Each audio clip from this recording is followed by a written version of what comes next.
الحمد للہ وحدہ والصلاة والسلام علی من لا نبی بعدہ اشہد ان لا الہ الا اللہ وحدہ لا شریک لہ واشہد ان محمدا عبدہ ورسولہ اما بعد اعوذ باللہ السمیع العلیم من الشیطان الرجیم بسم اللہ الرحمن الرحیم یا بنی إنها إن تك مثقال حبة من خردل فتكن في صخرة أو في السماوات أو في الأرض يأتي بها الله إن الله لطيف خبير۔ سورہ لقمان کی آیت نمبر 16۔ لقمان رحمہ اللہ انہوں نے اپنے بیٹے کو مخاطب کرتے ہوئے فرمایا یا بنیا، اے میرے چھوٹے سے پیارے بیٹے، انہا بے شک وہ، ان تکو اگر ہو، بے شک وہ کیا، وہ میں تفسیر میں بتاتا ہوں انشاءاللہ آپ کو۔ انہا بے شک وہ، ان تکو اگر وہ ہو، مثقال حبۃ ایک دانے کے وزن کے برابر، حبہ دانے کو کہتے ہیں، حبہ کسی بھی چیز کا دانہ ہو حبہ کہتے ہیں۔ یعنی آپ وہاں پہ اگر عربوں میں اب بھی یہ حبہ عام ہے، آپ ان سے وہ پوچھیں گے روٹی چاہیے خبز، تو آپ سے پوچھے گا کم حبہ، کتنے دانے، مطلب دانے کو کہتے ہیں۔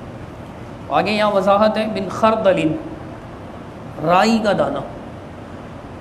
رائی سمجھتے ہیں سالن میں بھی ڈلتا ہے، چھوٹے چھوٹے دانے ہوتے ہیں، عموماً جو ہے وہ دال وغیرہ میں تڑکا لگاتے ہیں، اس کا رائی کا دانہ کھایا بھی جاتا ہے۔ اگر وہ رائی کے دانے کے وزن کے برابر بھی کوئی چیز ہوئی تو فرمایا کہ فتکن فی صخرۃ، اور وہ کسی صخرہ میں ہو، یعنی صخرہ چٹان کو کہتے ہیں، کسی چٹان میں ہو۔ چٹان بھی سمجھتے ہوں گے آپ، یعنی پتھر، بہت بڑا پتھر، پہاڑ جتنا، یا مطلب کافی بڑا پتھر، چٹان اسی کو کہتے ہیں نا۔ ایک تو پہاڑ ہوتا ہے جو مٹی کا بھی ہو سکتا ہے، پتھر کا بھی ہو سکتا ہے، کسی بھی چیز کا، لیکن چٹان خالص پتھر ہو، بہت بڑا پتھر، تو بڑا بھی ہو سکتا ہے، بہت بڑا بھی ہو سکتا ہے۔ چٹان فی صخرۃ، چٹان سخت پتھر ہوتا ہے، پورے کا پورا پتھر ہی ہوتا ہے وہ کسی چٹان کے اندر ہو، او فی السماوات، یا وہ آسمانوں میں ہو، او فی الارض، یا زمین کے اندر ہو، یأتی بہا اللہ، اللہ اسے لے آئے گا۔ ان اللہ لطیف خبیر، بے شک اللہ سبحانہ و تعالی بہت ہی باریک بین اور بہت زیادہ خبر رکھنے والا ہے، بہت باخبر ہے۔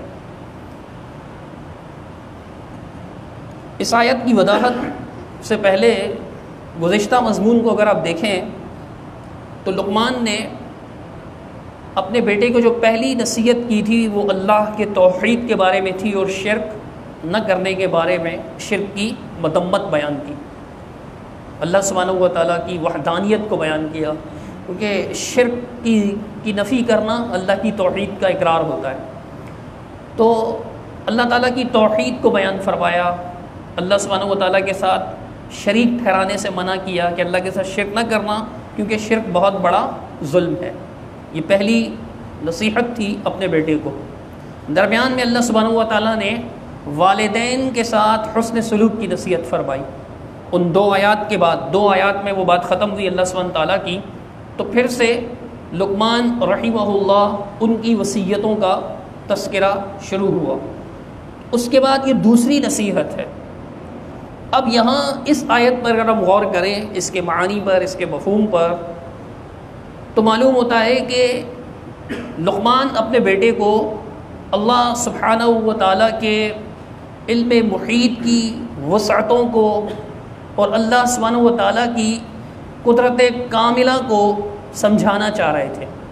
اس کی ایک وجہ یہ بھی ہو سکتا ہے کہ میں جس اللہ کی عبادت کی حکم دے رہا ہوں، جس اللہ کے عبادت کا حکم دے رہا ہوں، میں جس رب کی عبادت کا حکم دے رہا ہوں، اور جس کے ساتھ شریک کرنے سے منع کر رہا ہوں، اس کے اوصاف کیا ہیں، اس کی خوبیاں کیا ہیں، اس کے کمالات کیا ہیں، اس کا علم کیسا ہے، اس کی قدرت کیسی ہے، اللہ تعالیٰ کی شان و عظمت سمجھا رہا ہے. تو سب سے پہلے یہ فرمایا کہ بیٹا اگر وہ ہو، انہا، یہ ہا ضمیر ہے، ناؤن پروناؤن. اب ضمیر کا یہ قاعدہ ہوتا ہے کہ اس کا کوئی مرجع ہوتا ہے جس کی طرف وہ لوٹتی ہے عموماً. یہاں سے آگے کلام میں اگر دیکھیں تو پیچھے اللہ رب العالمین نے فرمایا کہ بما کنتم تعملون، آیت نمبر 15 کے آخر میں یہ لفظ ہے بما کنتم تعملون، جو بھی تم عمل کرتے ہو، جو بھی تم عمل کرتے ہو. یعنی اللہ تعالیٰ اس سے واقف ہے، اللہ تعالیٰ تمہیں بتا دے گا جو بھی تم عمل کرتے ہو. پیچھے عمل کا ذکر ہے. تو اکثر مفسرین نے یہی بات واضح فرمائی کہ اس آیت میں اللہ سبحانہ و تعالیٰ نے یہ جو ضمیر استعمال فرمائی، یہ ضمیر عمل کی طرف لوٹتی ہے. یہ ضمیر عمل کی طرف لوٹتی ہے کہ ان الفعل الحسنۃ او السیئۃ، یعنی نیکی کا عمل ہو یا برائی کا عمل ہو، فرمانبرداری کا عمل ہو یا گناہ کا عمل ہو، جو بھی ہو، اگر وہ دانے کے برابر بھی ہو، اللہ سبحانہ و تعالیٰ اسے لا کر سامنے کھڑا کر دے گا. یعنی اللہ تعالیٰ لے آئے گا اس چیز کو. تو اس سے مراد کیا ہے؟ اس لانے، وہ چیز جو اللہ سبحانہ و تعالیٰ لائے گا وہ کیا ہے؟ وہ انسان کا عمل ہے، جس کے بارے میں کہا گیا کہ اللہ تعالیٰ تمہارے عمل سے تم کو باخبر کرے گا. تو اس طرح سے باخبر کرے گا کہ وہ عمل تمہارے سامنے لے آئے گا. پھر آگے اللہ سبحانہ و تعالیٰ نے اس چیز کو بیان کیا کہ ان تکو مثقال حبۃ من خردل، اگرچہ وہ یعنی کہ ایک رائی کے دانے کے برابر بھی ہو. رائی کا دانہ بہت معمولی ہوتا ہے، بہت چھوٹا سا ہوتا ہے، بہت معمولی ہوتا ہے. آج کل تو ہمارے پاس جدید پیمانے بھی موجود ہیں، لیکن میرا نہیں خیال کہ کوئی رائی کا وزن بتا سکے، ایسا آلہ ہو کہ جو ایک دانے کا وزن بتا سکے. عربی زبان میں اکثر و بیشتر کسی بھی چیز کی چھوٹائی کو، اس کی بہت کم ہونے کو، اس کی قلت کو بیان کرنے کے لیے مثقال حبۃ من خردل بھی آتا ہے، اور مثقال ذرۃ بھی آتا ہے، مثقال حبۃ من شعیرہ بھی آتا ہے. احادیث میں، قرآن مجید میں کئی ایک جگہ اس کی مثالیں ملتی ہیں.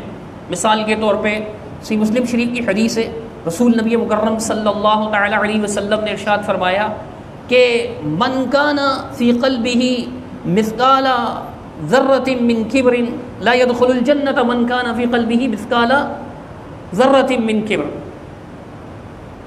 کہ جس شخص کے دل میں ذرہ کے وزن کے برابر بھی، ذرہ بہت ہی معمولی ہوتا ہے، ذرہ بھی، بعض لوگوں نے اس کے معنی بیان کیے کہ سرخ چیوٹی، اور بعض لوگوں نے اس کے معنی بیان کیے کہ ذرات وہ ہوتے ہیں کہ مثال کے طور پر جب آپ دیکھیں دھوپ میں روشن دان کی طرف جو روشنی آ رہی ہوتی ہے تو اس کے اندر ایک لائن سی بنی ہوئی ہوتی ہے، تو اس میں کئی ذرات ہوتے ہیں، کئی ذرات ہوتے ہیں. اس میں سے ایک ذرہ برابر وزن بھی اگر کسی کے دل میں تکبر ہوا تو وہ جنت میں داخل نہیں ہوگا. اسی طرح صحیح بخاری شریف کی حدیث ہے کہ رسول اللہ صلی اللہ علیہ وسلم نے فرمایا کہ یدخل اہل الجنت الجنت واہل النار النار، کہ جنتی جنت میں داخل ہو جائیں گے، یعنی حساب کتاب ہو جائے گا، حساب کتاب کا معاملہ ہو جائے گا، جنتی جنت میں داخل ہو جائیں گے اور جہنمی جہنم میں داخل ہو جائیں گے. پھر اللہ تعالیٰ ارشاد فرمائے گا، ثم یقول اللہ، پھر اللہ تعالیٰ ارشاد فرمائے گا اخرجوا من کان فی قلبہ مثقال حبۃ من ایمان، کہ ہر اس شخص کو، یعنی سزا بھگتنے کے بعد ایک وقت آئے گا کہ اللہ تعالیٰ فرمائے گا کہ ہر اس شخص کو جس کے دل میں دانے برابر بھی ایمان ہے اسے جہنم سے نکال دو. یہ اللہ سبحانہ تعالیٰ کی رحمت ہے. دانے برابر کی بھی، دانے برابر ایمان کی بھی اس قدر اہمیت ہے اللہ کی نگاہوں میں. تو بڑی آسانی سے کہہ دیتے کہ فلاں شخص مومن نہیں ہے، فلاں شخص کافر ہے، ہم اس کے ایمان کی نفی کر دیتے. لیکن اللہ سبحانہ و تعالیٰ کے ہاں دانہ برابر ایمان کی بھی اس قدر اہمیت ہے کہ جو ایمان والے شرک سے محفوظ رہیں گے، کہ یہ شرط تو خود اللہ سبحانہ و تعالیٰ نے قرآن مجید فرقان حمید میں لگائی کہ ان اللہ لا یغفر ان یشرک بہ ویغفر ما دون ذلک لمن یشاء. اللہ سبحانہ و تعالیٰ اس چیز کو تو معاف نہیں فرمائے گا کہ اس کے ساتھ شرک کیا جائے، اس کے علاوہ جس کا جو گناہ اللہ چاہے معاف کر دے. تو شرک نہیں ہوگا تو دانے برابر ایمان بھی بہت اہمیت کا حامل ہے. اللہ تعالیٰ حکم دے گا کہ نکال دیا جائے ان لوگوں کو جس کے دل میں دانے برابر بھی ایمان ہے. تو رسول نبی مکرم صلی اللہ تعالی علیہ وسلم نے ارشاد فرمایا اللہ کے اس حکم کے بعد فیخرجون، وہ نکالے جائیں گے. وہ جہنم سے نکالے جائیں گے۔ اس طرح کئی ایک احادیث میں اللہ کے رسول صلی اللہ علیہ وسلم نے بھی مثقال ذرۃ کے لفظ استعمال فرمائے، قرآن مجید میں بھی اس کی مثالیں موجود ہیں، اللہ سبحانہ تعالیٰ نے بھی یہ لفظ استعمال کیا۔ عرض کرنے کا مقصد یہ تھا کہ یہ وزن، مثقال تو وزن کے لیے آتا ہے، یہ چیز جو ہے قلت کو بیان کرنے کے لیے آتا ہے کہ تھوڑی سے تھوڑی چیز بھی کیوں نہ ہو۔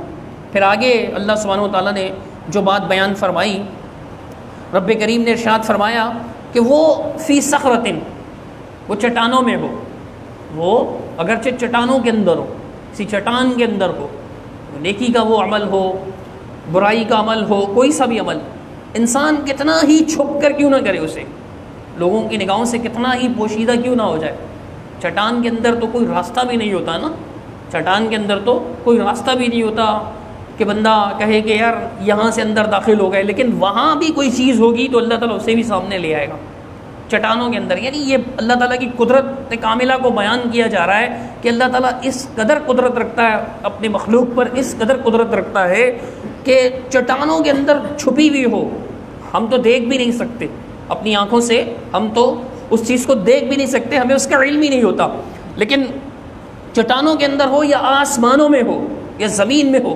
ہماری نگاہوں سے پوشیدہ ہے، لیکن وہ چیز اللہ سبحانہ و تعالیٰ کے علم سے پوشیدہ نہیں، اللہ تعالیٰ اسے بھی دیکھ رہا ہے، اللہ تعالیٰ اس کے بارے میں پوری طرح باخبر ہے، خبر رکھتا ہے اللہ سبحانہ و تعالیٰ، اور اللہ سبحانہ و تعالیٰ اسے سامنے لا رکھے گا، اللہ تعالیٰ اسے سامنے لا رکھے گا۔ جیسے سورہ زلزال اللہ سبحانہ تعالیٰ نے اس میں فرمایا کہ فَمَن يَعْمَلْ مِثْقَالَ ذَرَّةٍ خَيْرًا يَرَهُ، جو شخص ایک ذرہ کے وزن کے برابر بھی خیر کا عمل کرے گا، نیکی کا عمل کرے گا، بھلائی کا عمل کرے گا، اچھا عمل کرے گا، وہ اس عمل کو اپنے سامنے دیکھ لے گا، اس عمل کو اپنے سامنے دیکھ لے گا۔ اور فرمایا کہ وَمَن يَعْمَلْ مِثْقَالَ ذَرَّةٍ شَرًّا يَرَهُ، اور جو شخص ایک ذرہ کے وزن کے برابر بھی برائی کا کام کرے گا، گناہ کا کام کرے گا، نافرمانی کا کام کرے گا، وہ اسے اپنے سامنے دیکھ لے گا، اس کو بھی دیکھ لے گا، نیکی بھی سامنے آئے گی اور انسان کی برائی بھی سامنے آئے گی، اللہ سبحانہ و تعالیٰ اسے سامنے لے آئے گا، وہ لوگوں کی نگاہوں سے پوشیدہ ہو سکتا ہے۔ عام طور پر ہمارا مزاج یہ ہے کہ ہماری کوشش یہ ہوتی ہے شیطان کے اکسانے پر، یا ویسے مزاج بن چکا ہے، کبھی اس چیز پر غور ہی نہیں کیا کہ ریاکاری بھی ہو سکتی ہے، نیکی کو چھپانے کی ہم ضرورت محسوس نہیں کرتے، نیکی کو چھپانے کی ہم ضرورت محسوس نہیں کرتے، بلکہ اگر پوشیدہ بھی ہو تو کسی نہ کسی انداز میں ہم اسے بیان کر ہی دیتے ہیں۔ مثال کے طور پر قرآن مجید روز پڑھنا چاہیے، قرآن مجید کا حق ہے کہ اس کی تلاوت کی جائے، اور اگر احادیث پر غور کیا جائے تو مہینے میں کم از کم ایک بار مکمل قرآن مجید ختم کرنا چاہیے۔ یہ جو 30 پاروں میں ڈیوائڈ کیا ہے، یہ لوگوں نے ڈیوائڈ کیا ہے، رسول اللہ صلی اللہ علیہ وسلم کے زمانہ اقدس میں یہ ترتیب نہیں ہوتی تھی، پاروں کی ترتیب نہیں ہوتی تھی، یہ لوگوں کی تقسیم ہے، تو اسی وجہ سے یعنی بعد میں نہیں بھی ہوتی، لکھا ہے سب نے، تو یہ اسی ترتیب اسی وجہ سے لکھا ہے کہ اگر آپ ایک پارہ ایک دن میں ختم کریں گے، ایک پارہ 30 دنوں میں ایک پارہ ختم ہو جائے گا، آپ کا 30 پارے اس طرح سے مکمل قرآن ختم ہو جائے گا، یہ حق ہے قرآن مجید کا۔ مثال کے طور پر اگر میری یہ روٹین ہے، چلے میں اپنی مثال دیتا ہوں، اب میری کیا روٹین ہے قرآن پڑھنے کی، آپ کی کیا روٹین ہے، ہم نہیں جانتے، ایک دوسرے کے روٹین کے بارے میں نہیں جانتے، کیونکہ عام طور پر تلاوت گھر کے اندر ہوتا ہے، نماز کے بعد ہوتا ہے، لوگ چلے جاتے ہیں، کچھ لوگ بیٹھے تلاوت کرتے رہتے ہیں، نماز سے پہلے پہنچ گئے، اذان کے وقت پہنچ گئے، 2 رکعت یا 4 رکعت جو بھی پڑھنا تھا وہ پڑھ لیا، اس کے بعد تلاوت میں مصروف ہو گئے، مشغول ہو گئے، کسی کو نہیں پتہ میں نے کتنا قرآن پڑھا، لیکن میری کوشش ہوتی ہے کہ میں کسی طرح مطلب باتوں میں شیطان کے اکسانے پر، کوئی انسان ایسے بھی ہوتے ہیں بتا دیتے ہیں کہ یار الحمدللہ میرا پارہ ختم ہو گیا، الحمدللہ اس مہینے میں نے ایک قرآن ختم کیا، رمضانوں میں تو خاص طور پر لوگ بتاتے ہیں کہ یار اس دفعہ میں نے الحمدللہ 5 قرآن ختم کیا، رمضان میں تو قرآن ویسے بھی زیادہ پڑھنا چاہیے، لیکن باقاعدہ بتاتے ہیں کہ الحمدللہ میں نے 5، آج یار ماشاءاللہ الحمدللہ آنکھ کھل گئی تو میں نے تہجد کی نماز ادا کی، نیکی مطلب بتانے کی اس کو پتہ چل جائے۔ دیکھیں یہ ریاکاری ہوتی ہے، کسی کو نہیں پتا نا، گھر والوں کو چلو پتہ چل گیا، آپ اٹھ گئے آپ نے نماز پڑھی، گھر والوں کو پتہ چل جاتا ہے، لیکن لوگوں کو نہیں پتہ ہوتا، تو ہماری کوشش ہوتی ہے کہ بتا دے باتوں میں، یار الحمدللہ ایسی بات نہیں ہے، 4 گھروں کو راشن دیتا ہوں میں الحمدللہ ہر مہینے، بتا رہا ہے۔ یہ نیچر بن چکی ہے انسان کی، مطلب کئی زاویوں سے اپنی نیکی کو چھپاتا نہیں ہے۔ یار نیکی اللہ سبحانہ و تعالیٰ یعنی اس قسم کی جتنی بھی آیات آتی ہیں نا، یہ ہمیں نصیحت کر رہی ہوتی ہے اس بات کی کہ اللہ تمہارے کسی بھی عمل سے بے خبر نہیں ہے، اللہ تعالیٰ سے تمہارا کوئی بھی عمل پوشیدہ نہیں ہے.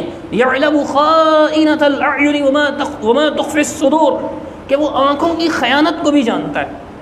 آنکھ کی خیانت بھی ہوتی ہے نا، کہ اشارے کے ساتھ کوئی بات کر دی، اب سامنے اس کے کچھ اور کہہ رہے ہیں، آنکھ سے اشارہ کر دیا ایسے کر کے کہ میں اس کو ایسے ہی بنا رہا ہوں، بوتل میں اتار رہا ہوں، ٹوپی گھما رہا ہوں، کچھ بھی اشارے سے پتہ چل جاتا ہے. مطلب آپ تعریف کر رہے ہیں اس کی، وہ خوش ہو رہا ہے لیکن آپ ایسے کر رہے ہیں، آنکھ سے کرتے ہیں نا، یہ آنکھوں کی خیانت ہوتی ہے. اسی کو آنکھوں کی خیانت کہا گیا ہے. اس سے بچنا چاہیے کہ اللہ دیکھ رہا ہے. اور جب کسی انسان کا یہ باقاعدہ سے ذہن بن جائے، کسی انسان کا باقاعدہ سے یہ ذہن بن جائے، اسے یہ عمل یاد رہے، اسے ہر لمحے وہ مراقبہ کرے، اس کا مراقبہ یعنی نگرانی کرے اس بات کی، ہمیشہ اس بات کا خیال رکھے، دھیان میں رکھے اس بات کو، تصور باندھ لے اس چیز کا. ہم میں سے کوئی بھی شخص ہو کہ اللہ دیکھ رہا ہے، اللہ تعالیٰ دیکھ رہا ہے، کوئی چیز اللہ کے علم سے پوشیدہ نہیں. تو یقین مانیے اگر ہمارا پختہ یقین بن جائے تو پھر ہم گناہ کرنے سے یقیناً بچیں گے. اگر یہ ذہن میں ہو، چونکہ گناہ کرنے لگیں گے تو ذہن میں تصور آئے گا اللہ دیکھ رہا ہے. کوئی سا بھی گناہ ہو، کسی سے چیٹنگ کرنا ہو یا فراڈ کرنا ہو، جھوٹ بولنا ہو، دھوکہ دینا ہو، خیانت کرنا ہو، کچھ بھی ہو، اللہ اور اس کے رسول کی نافرمانی کا کوئی سا بھی عمل ہو، یہ ذہن میں ہو. اور اسی طرح نیکی کا معاملہ ہے. نیکی کا تو ہم اعلان کرتے پھرتے، کرنا نہیں چاہیے، کرنا نہیں چاہیے، چونکہ دکھلاوا ریاکاری ایسا عمل ہے جو اعمال کا ستیہ ناش کر دیتا ہے، اعمال کو تباہ کر دیتا ہے. یہ تو ایسی مثال ہو گئی کہ انسان خود اپنے گھروں سے یعنی اپنے ہاتھوں سے محنت سے کوئی چیز بنا ڈالے، بہت محنت کے ساتھ بنا ڈالے. اور مثال کے طور پہ یہ ٹیبل ہی لے لیں آپ، یہ تپائی لے لیں، یہ تپائی اس نے بڑی محنت سے بنائی، پھر اس کے بعد خود ہتھوڑے لے کر اس کو توڑنا شروع کر دیں. یہ مثال ہے. ایسے ہی جیسے آپ دیکھیں بچے ریت پر بیٹھے ہوں، خاص طور پر ساحل سمندر کی ریت پر، یا ویسے بھی ریت کی ڈھیری پر بیٹھے ہوئے ہوں، تو بچے عموماً گھروندہ بناتے ہیں نا، اپنے ہاتھوں سے ہی بناتے ہیں، بہت بڑا بنا لیتے ہیں، اس میں راستے بھی بنا لیتے ہیں، پھر ہاتھ بھی ملاتے ہیں، بڑی محنت کرتے ہیں، اس پر کافی وقت لگتا ہے. اور جب ان کا کھیل ختم ہو جاتا ہے تو کیا کرتے ہیں؟ لات مار کر توڑ کر چلے جاتے ہیں. ساری محنت خود ہی رائیگاں کر دی، ساری محنت خود ہی رائیگاں کر دی. تو بڑے، وہ تو بچے ہیں، وہ تو ایک کھیل ہے، لیکن نیکی کھیل نہیں ہے. ہم بڑے سمجھدار ہیں.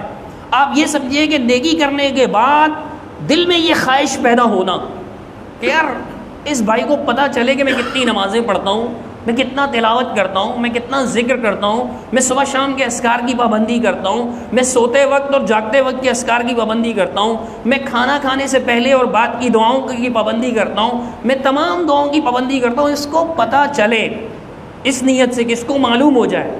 میں نے دیکھا ہے بعض لوگوں کی عادت ہوتی ہے کہ کھانا کھانے کے بعد آپ آہستہ بھی دعا پڑھ سکتے ہیں، اور دعا تو آہستہ ہی پڑھنی چاہیے، کیونکہ حکم بھی یہی ہے کہ اللہ تعالیٰ کو پکارو خفیہ آہستہ طور پر، لیکن خاص طور پر پڑھیں گے الحمدللہ الذی اطعم وسقى.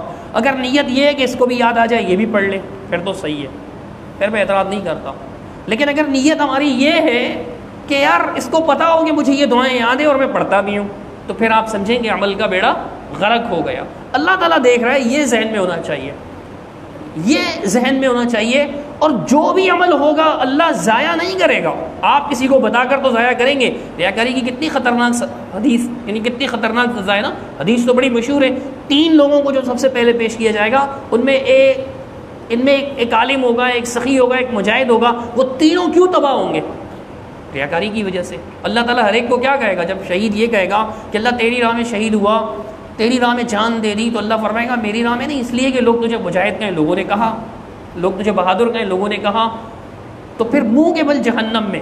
عالم کو کہا جائے گا تو عالم کہے گا اللہ میں نے علم حاصل کیا، لوگوں کو دین سکھایا، تیرا دین سکھاتا رہا. تو اللہ فرمائے گا علم اس لیے حاصل نہیں کیا میرے ڈر سے، میرے تقویٰ کے لیے، میرا دین سمجھنے کے لیے، لوگوں کو سمجھانے کے لیے. مقصد کیا تھا؟ لوگ تجھے عالم کہیں، علامہ کہیں. لوگوں نے تو بڑے عالم، بہت بڑا عالم کہا تمہیں، اور تم خوش رہے، تمہیں تمہاری دنیا میں جزا مل گئی جو تم چاہتے تھے، بدلا. اسی طرح سخی سخاوت کر رہا ہے، جو اللہ کے راہ میں خیرات کر رہا ہے، اللہ کے راہ میں خرچ کر رہا ہے، تو وہ شخص بھی یہی کہے گا کہ اللہ تو نے مال دیا، میں نے تیری راہ میں اس کو خوب خرچ کیا. اللہ فرمائے گا میرے لیے نہیں کیا، بلکہ اس لیے کہا کہ لوگ تجھے سخی کہیں، لوگوں نے تجھے کہا. پھر وہ بھی منہ کے بل جہنم میں ڈال دیا جائے گا. تو اعمال کو بتانے کی ضرورت نہیں ہے، اللہ سبحانہ تعالیٰ سب کچھ جانتا ہے. اور اللہ تعالیٰ ذرا سا بھی ظلم نہیں کرے گا. سورۃ الانبیاء میں اللہ تعالیٰ نے ارشاد فرمایا کہ وَنَزَعُ الْمَوَازِينَ الْقِسْطَ لِيَوْمِ الْقِيَامَةِ، قیامت کے دن ہم انصاف پر مبنی ترازو قائم کر دیں گے، مقرر کر دیں گے، رکھ دیں گے. کئی ایک ترازو ہوں گے، ایک ترازو نہیں، موازین، موازین میزان کی جمع ہے، موازین کئی ایک، اور وہ انصاف پر مبنی، یعنی ذرا برابر بھی ان کے اندر کوتاہی نہیں ہوگی. قسط یعنی انصاف کو کہتے ہیں. انصاف پر مبنی ترازو اللہ سبحانہ تعالیٰ فرماتا ہے کہ ہم قائم کر دیں گے لیوم القیامہ، قیامت کے دن. فلا تظلم نفس شیئا، اس دن کسی جان پر تھوڑا سا بھی کچھ بھی ظلم نہیں کیا جائے گا، ذرا سا بھی ظلم نہیں کیا جائے گا، تھوڑا سا بھی ظلم نہیں کیا جائے گا کسی جان پر، بلکہ اللہ سبحانہ و تعالیٰ ہر جان کو اس کی نیکی کا بدلہ پورا پورا عطا فرمائے گا. ظلم تو وہی حق تلفی، ظلم کے معنی حق تلفی ہوتا ہے نا. اللہ تعالیٰ کسی کی حق تلفی نہیں کرے گا، اللہ ذرا برابر کسی پر ظلم نہیں فرمائے گا، اللہ تعالیٰ پورا پورا دے گا. اور آگے اللہ فرماتا ہے وَإِن كَانَ مِثْقَالَ حَبَّةٍ مِّنْ خَرْدَلٍ، اگر ایک رائی کے دانے کے برابر بھی کوئی چیز ہوئی اَتَيْنَا بِهَا، ہم اسے لا کر سامنے کر دیں گے. یہ صرف نیکی نہیں، یہ صرف نیکی نہیں بلکہ برائی کا بھی یہی معاملہ ہوگا.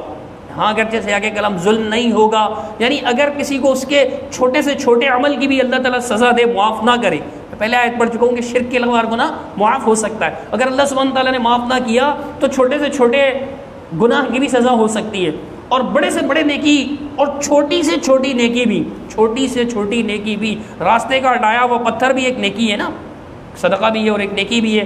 تو یہ نیکی بھی چھوٹی، اس سے بھی چھوٹی کوئی نیکی ہو، اس سے بھی چھوٹی کوئی نیکی ہو تو وہ نیکی بھی اللہ سبحانہ تعالیٰ ضائع نہیں کرے گا، اس کا بدلہ بھی اللہ تعالیٰ دے گا، دانے کے برابر کیوں نہ ہو، دانے کے برابر، رائی کے دانے کے برابر. فرمایا وَكَفَى بِنَا حَاسِبِينَ، اور ہم یعنی حساب کرنے کے لیے کافی ہیں. اللہ سبحانہ تعالیٰ کسی قسم کا ظلم نہیں کرے گا. ان آیات کا تقاضا پھر آگے اللہ سبحانہ تعالیٰ نے اور بھی یہی اسی بات کو مزید وضاحت کرتے ہوئے اپنی صفات بھی بیان فرمائی کہ اللہ تعالیٰ نے فرمایا کہ ان اللہ لطیف خبیر، بے شک اللہ سبحانہ و تعالیٰ یعنی بہت زیادہ باریک بین. لطف کے معنی ہوتے ہیں باریک بینی.